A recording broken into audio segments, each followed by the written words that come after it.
So war, and rumors of more wars. I'm here with Brandon Weichert. And Brandon, I wanted to get you on because there's a lot going on. We broke a story today that General Kellogg was chatting on his cell phone with all these Ukrainian sites, and the Russians were like striking them right afterwards. And that came from a very good source in Kiev. But I see a lot of pushback from the Europeans and Zelensky. I mean, surprise, surprise, right? I mean, what do you think is going on behind the scenes?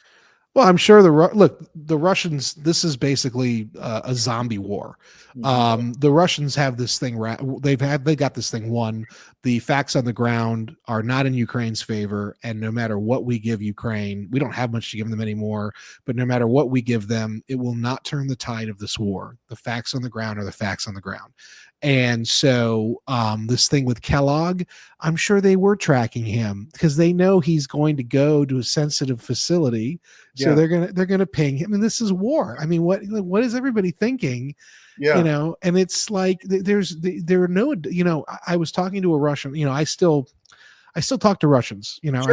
I still have Russian friends. I still have a very cordial relations with a lot of people. One of them is connected to the Kremlin, I know. Mm-hmm. And I'm always very careful with what I say because I know this individual is probably going to repeat what I say to them. But one of these guys I know was saying that, you know, we've learned with the American side after 3 years or 4 years of this war that there are, quote, no adults in the room. And this was like 2 or 3 months ago. He said this to me.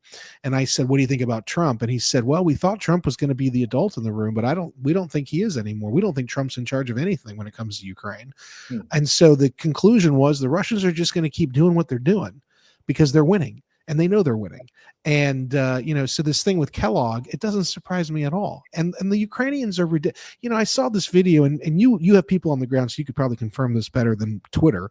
But I saw these Twitter videos of thousands of or hundreds of cars trying to make it from Ukraine into Poland. And they're all the 22 and younger young men, because the conscription law is only for 23-year-old and older men in Ukraine. And so they know that the government in Kyiv is getting ready to lower the conscription age. So all the babushkas are sending their youngest grandchildren, and the mothers are sending their youngest children across the border into eastern Poland because they don't want their boys to go to that meat grinder. 65 or 69%, according to a Gallup poll that was conducted right around when Trump was inaugurated, 69% of Ukrainians polled said they want a quick and peaceful, a quick and speedy negotiated settlement to the war. And that was, you know, 6 or 7 months ago. The numbers have only increased. It's overwhelming majorities. So the war is not going well. Zelensky's increasingly like Hitler in the bunker, moving armies around on a map that exist only on a map. And then he's watching his infrastructure get picked apart. You know, so this thing with Kellogg doesn't surprise me. Look, Kellogg's in a war zone. America needs to understand our government is not doing the right thing right now. The right thing is Trump should have phoned Zelensky and said, you're cut off until you go to a big, beautiful table and you start actually getting deliverable results in the negotiating realm. But that hasn't happened. Trump keeps feeding this beast. And I can't figure out why, other than, you know, he took his silly pills, and this doesn't make any sense.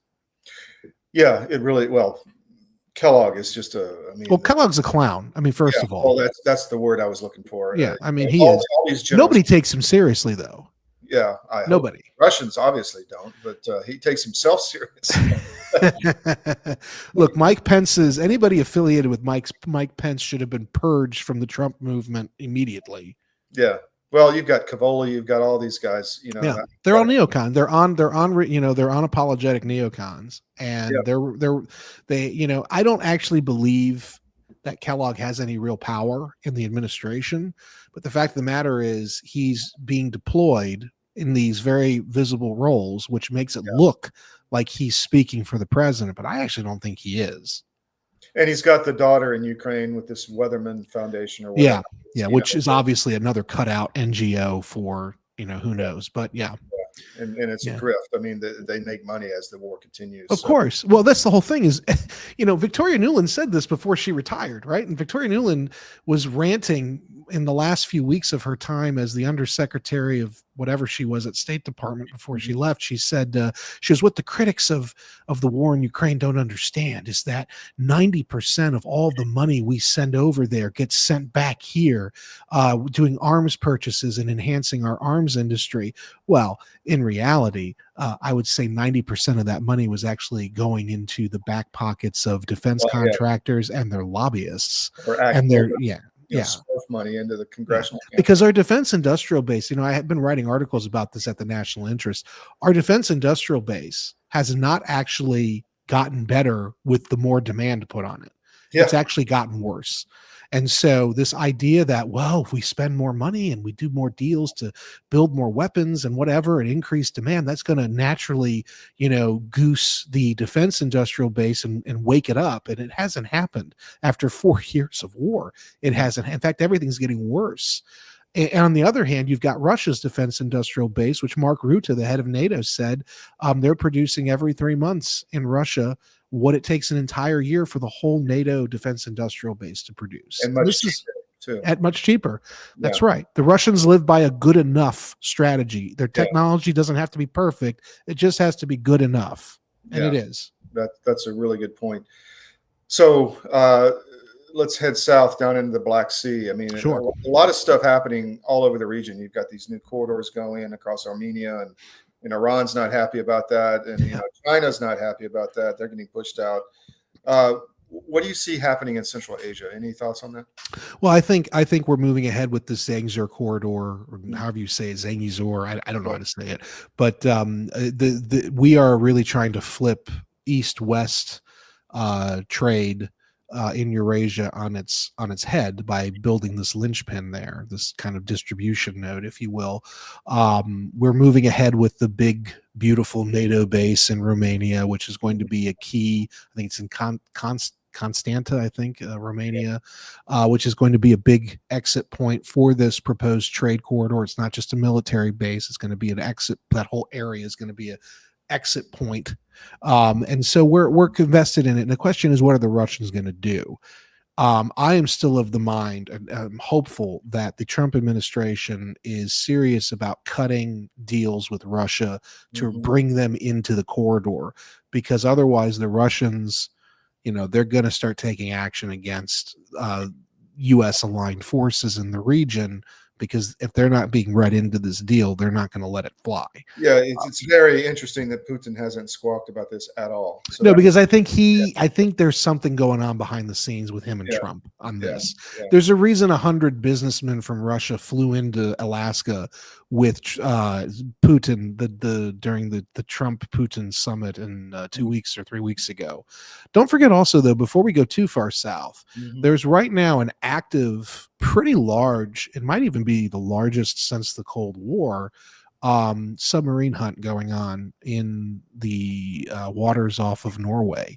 Apparently, as the USS Gerald R. Ford, which is our $13 billion, I would say, dollar boondoggle, but it's our $13 billion new aircraft carrier, was transiting through the area on its way down. Actually, it might have been coming back. I don't know, but it was transiting through the area. Apparently, a Russian submarine shadowed it and practiced, or appeared to be practicing, threatening maneuvers, which prompted the submarine hunt. Well, I would just like to remind audiences, I've been on the forefront of saying that the aircraft carrier is an obsolete boondoggle. Yeah, and that submarines are basically cheaper submarines, and unmanned systems are going to be the end of this thing. And basically, I think the Russians were sending us a hint, like, hey, if this thing keeps going, not only are we going to trace Kellogg running around Ukraine, we're also going to start targeting your submarine, your aircraft carrier with our submarines, and your aircraft carrier is going to be very vulnerable. Yeah. And we've already seen the Houthis completely stymie U.S. aircraft carrier operations. So, the Russians are flexing, and they're sending very strong signals. I don't know if Washington's getting it. I don't know if Trump is smart enough to understand what's going on right now, because those carriers are sitting ducks, which is why this sub hunt is now going on, because NATO is now trying to basically send a return signal that, hey, you can't do this unimpeded in our territory. Yeah, they can. The Russians can, because the carrier is obsolete. but also NATO is a defunct, useless organization. It's a multilateral bureaucracy. It's not some great military power, and the Russians know it. It's a Potemkin force. Well, you talk about vulnerability. I mean, to me, that makes me think of the 12-day war where Tel Aviv was getting hammered. I mean, this is the most protected stretch of land in the world. Yep. And we You should see the picture. So I had a colleague of mine, a friend of mine, who's a producer for a major primetime mainstream or corporate news network. I can't say who because he'll get fired, but he was on the ground in Tel Aviv doing a live show. And he sent me 4 or 5 pictures, and he was like, dude, he was like, Tel Aviv is whatever they're telling you over there. He goes, and we're not allowed to report it. Please don't share this. But this is what I'm looking at. And it was just the damage from those rockets and the missiles and the hypersonic weapon, the Fatah 2, that was deployed by the Houthis against Tel Aviv in particular. Israel is not doing well, contrary to what they're telling you publicly. So I didn't mean to distract you. Sorry. No. I mean, my only point was that's a massively defended. We spent 25% of our THAAD, missile rounds, and the THAADs don't even stop hypersonic. We have nothing in our arsenal that can stop a hypersonic weapon. So when you have a carrier which doesn't have that level of it has protection, but not that level, it's vulnerable to and mind you, the Gerald Ford. It's the replacement for the Nimitz, and there's 3 more being built or about to come online. They cost about $13 billion a pop, and basically a submarine, a Soviet era submarine, is a fraction of that, and it can absolutely just completely devastate the carrier. The Ford in particular has really struggled. It had massive cost overruns. It had massive time. It went overtime in terms of its building and development because our shipbuilding is horrific and this is just horrible in this country. And then there were a lot of problems, technical problems, unforeseen with this new ship.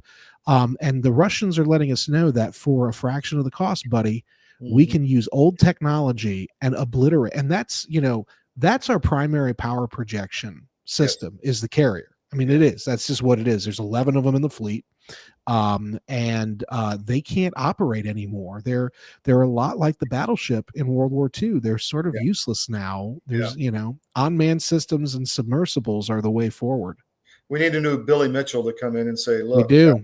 This is the deal. And for all you non-Air Force Academy types, General or Brigadier General Mitchell was the guy who said we can sink battleships with air power. And the Navy got really angry at that, and he lost his job. But they ruined his life. They ruined his life, and it's the same thing. But the problem also is our military is a shell of what it once was. And 30 years of social engineering and political correctness and basically counterinsurgency wars in the Middle East. We don't have, as a whole, the military is really broken. And you couple that with the institutional failures, and you couple that with the problems with the defense industrial base. We look to me a lot like the French military did in between the world wars. We look like and if there's a big war, I've been saying this for about 5 years, if there is really World War III, the United States in a conventional war, I don't believe wins. I don't think we're going to win that. Yeah, we're definitely vulnerable. That's why,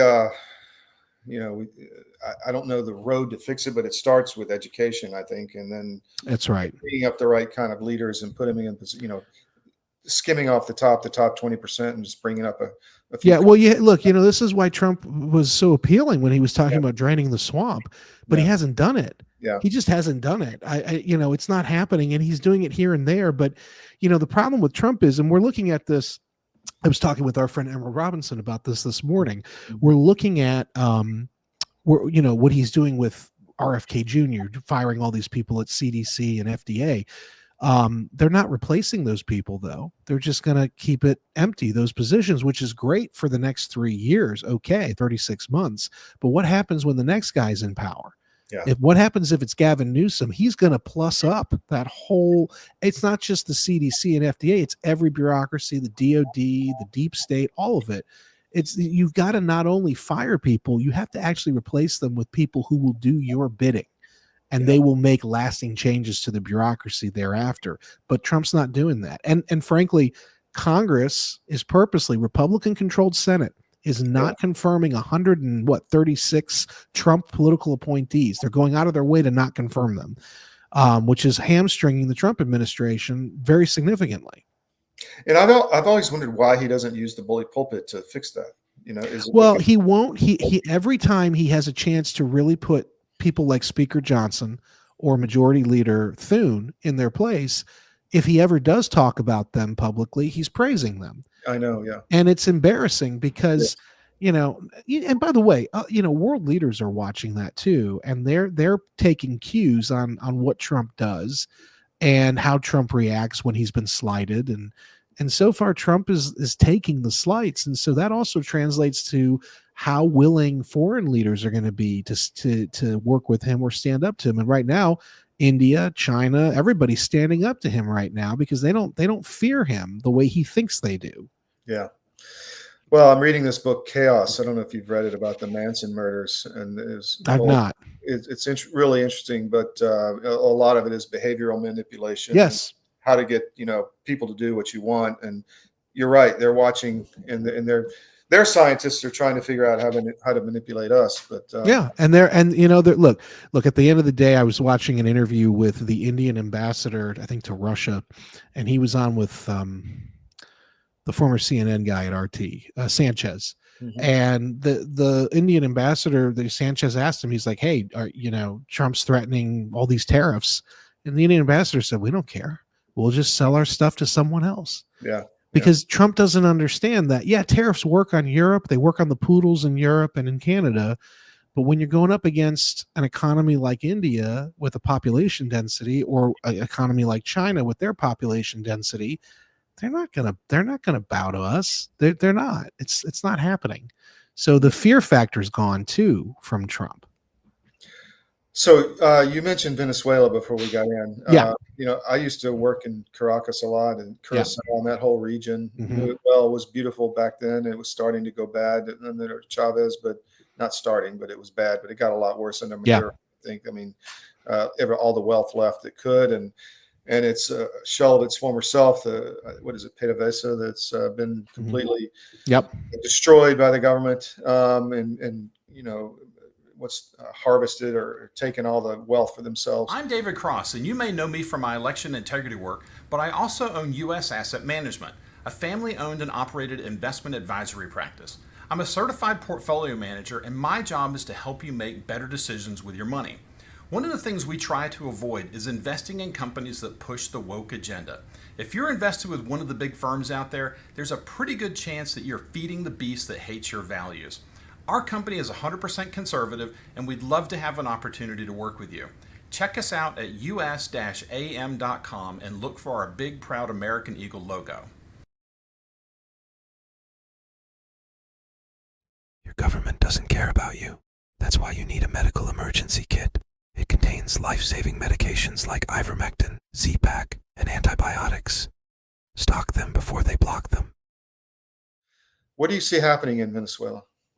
I think Maduro's days are numbered. Mm-hmm. Now, the defense minister, Vladimir, I can't remember his last name now, Padrino, I think, the Venezuelan defense minister. So he's really being trotted out in the media in Venezuela as he's the strong Maduro, pro-Maduro. He's mobilizing 4.5 million man Bolivaran militias to get ready for the guerrilla war. He's sending 15,000 regular troops to the border to reinforce the whatever.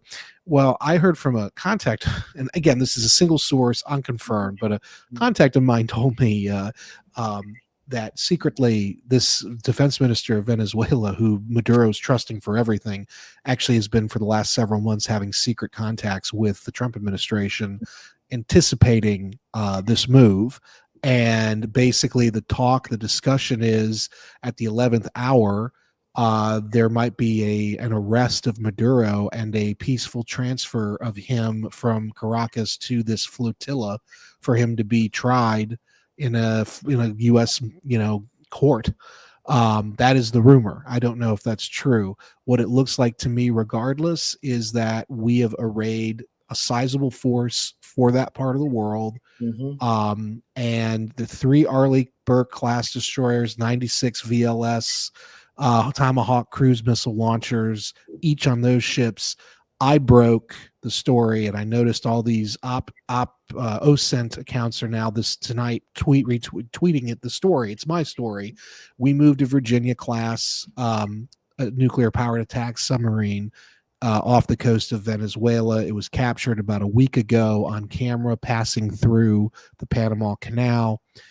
Those have massive Tomahawk cruise missile capabilities for land attack.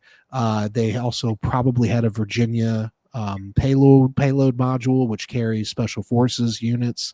Then there's also the Iwo Jima amphibious assault group, which has about 1,800 sailors on board and I think over 1,000 Marines with multiple landing capabilities and a bunch of surveillance planes. So the bottom line is this is not for show. We are preparing under the auspices of we're going after the Cartel of the Suns, which is the state-run drug cartel in Venezuela. We're going after Tren de Aragua, which I live in Florida, and so I have a lot of Venezuelans I know. Every Venezuelan I know tells me TDA, Tren de Aragua, is not just a prison gang. They are a paramilitary force, and they were deployed throughout the Biden regime by Caracas to infiltrate the United States, set up these running networks, set up these human trafficking networks, taking over apartment complexes in Aurora, Colorado, for instance, but also to hunt down any dissidents that live in America. In fact, there was a case in Miami in 2023 of a retired Venezuelan police officer who retired to Miami area and had run afoul of the regime.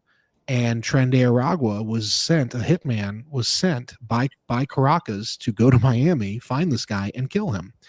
And so this is, TDA is a big problem. So under the auspices of anti-cartel activity, we're going to try to remove, I think, Maduro, and that's what that force is arrayed there. I don't believe the Russians or the Chinese are going to intervene too much, and I don't believe Venezuela, unlike say the Houthis in Yemen, I don't believe Venezuela has done a very thorough job of building up their own asymmetrical anti-access area denial capabilities that could threaten our flotilla the way the Houthis in Yemen were able to threaten our warships in the Red Sea. In fact, from what I understand from a colleague who does arms deals, the Iranians for the last 10 years have been begging the Venezuelans to basically procure more advanced, more expensive drone systems from them to better protect themselves from a potential American attack. And Maduro was too cheap. He said, I don't want all that. So they're not prepared the way that the Houthis were, or the way that Iran is when it comes to Israel, or the way that even Ukraine with the drones was prepared. They're not prepared.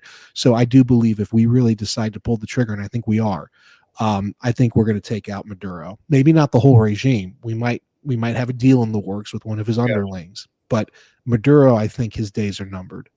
That's really interesting. I haven't heard that. They were always the country, Russia and China. It seems like Venezuela was always begging for something from the Russians, money, whatever. Well, and the problem is the Russians. So I did a report back in February of this year, I think, or March, about the Venezuelan Air Force, and I did sort of like an assessment on what are their capabilities, and they have these I think the Su-30 MK or Su-34. They have all these Russian planes, but they're not kept up.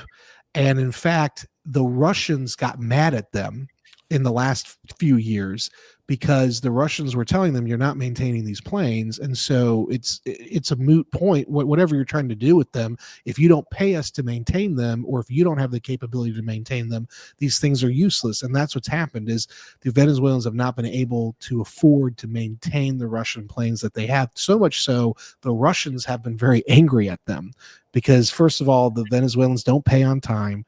They demand all these things. They can't maintain them on their own, which is a burden. Then the Russians have to have technicians on the ground. I mean, it's a big deal. So the Russians have, at least until recently, been very frustrated with the Venezuelans.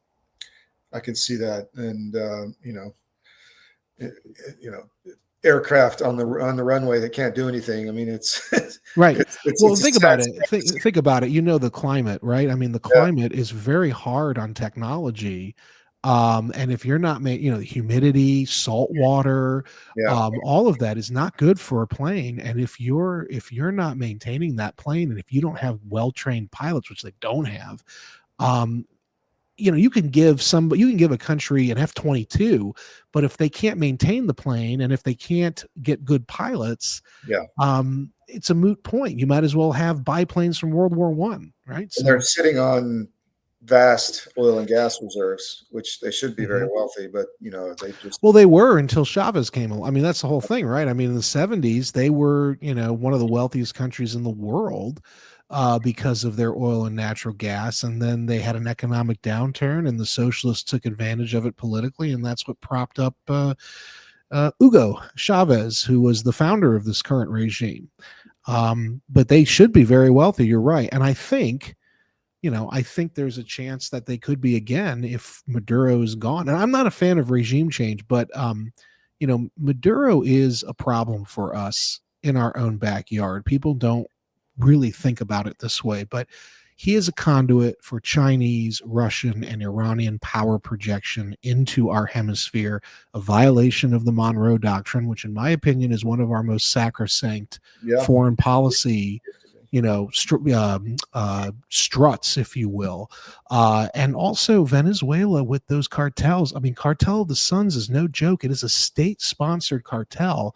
It is probably more powerful than any Mexican drug cartel, and they've partnered with the Sinaloa and other Mexican drug cartels as well. They're helping FARC out, which just shot down a Black Hawk last Friday, full of Colombian special police officers, killed everybody with a drone. So this is a chaos pit right now under Maduro, and it's in our backyard. And oh, by the way, Trump wants to reclaim the Panama Canal Zone. Holding on to Venezuela, having a strategic foothold in Venezuela, would be a nice way to kind of get us into position to have a better chance of physically taking Panama Canal away from the Chinese companies holding it, if necessary. Interesting. And not to mention the Dominion, or the Smartmatic. Stealing our elections for 20 years. Yes, I said this on a network that will remain nameless, and they cut off my mic basically because I mentioned Smartmatic being. And I said this. What do you mean? I said, well, they attempted a regime change here in the United States. What do you mean? I said, well, Smartmatic is a operating system. It was created by a group of Venezuelan expats. And they have now been charged in the Philippines for manipulating that election. What was it, a year or two ago? And we know for a fact this is their MO, and they have contracts all over the world, including here in various states in the United States. So, in my opinion, Chavez attempted to successfully overthrew the duly elected president Trump in 2020 in favor of the weaker Joe Biden, who was a friend of the communists. And I think Chavez is actually a greater threat to us than Vladimir Putin is right now, or Xi Jinping. I would agree. Did you get all of that out before they cut your mic? No. What else? As soon as I said Smartmatic, they were like, "Oh, well, thank you. Our time's up." So, what else do people know about conflict around the world? South Korea, we've lost. South Korea is all that money and time we spent building them up.